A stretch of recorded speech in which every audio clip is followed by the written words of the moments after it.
Dünya tekstil sənayesində lider olan ilk 5 ölkə. 5-ci yer Türkiyə. Türkiyə tekstil sənayesində böyük rola malikdir və onun ümumdaxili məhsulunun 10%-ni məhz tekstil məhsulları əhatə edir. Əsas ixracat İspaniyaya, İspaniya, Almaniya və İngiltərəyədir. İllik ixracatı 20-25 milyard dollar arasıdır. İkinci yer Vyetnam.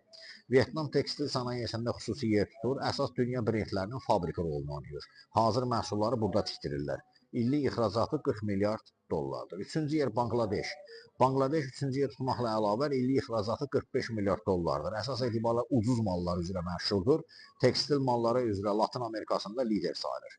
Və ən nəhayət ikinci yer Hindistan. Hindistanın illik dövriyyəsi çox böyükdür. Ancaq əsas məhsullar daxili bazar üçündür. Dünya istehsalının 10%-ni verir və illik ixracatı isə 40 milyard dollardır. Əsas etibarilə əl işləri, hazır məhsullardır. Və birinci yer Çin.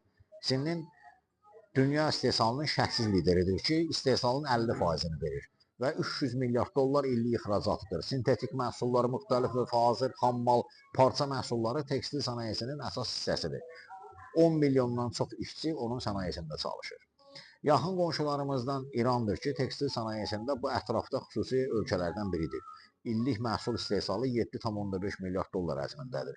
İxracatı 1,5 milyard dollardır ki, əsas etibarilə əl işləri, xüsusilə gəvələr, gəvə məhsulları üzrə İran dünyada məşhurdur.